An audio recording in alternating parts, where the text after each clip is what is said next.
You have a CCD pipeline that uses Cloud Build to build new Docker images and push them to Docker Hub. You use Git for code versioning. After making a change in the Cloud Build YAML configuration, you notice that no new artifacts are being built by the pipeline.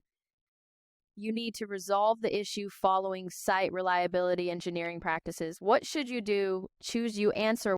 Let's look at the options. Disable the C pipeline and revert to manually building and pushing the artifacts. Change the C pipeline to push the artifacts as container registry instead of Docker Hub. C upload the configuration YAML file to cloud storage and use error reporting to identify and fix the issue. DE error reporting to identify and fix the issue. DOL update configuration files to find and fix the bug. Thanks for watching. Please subscribe to the channel for similar contents.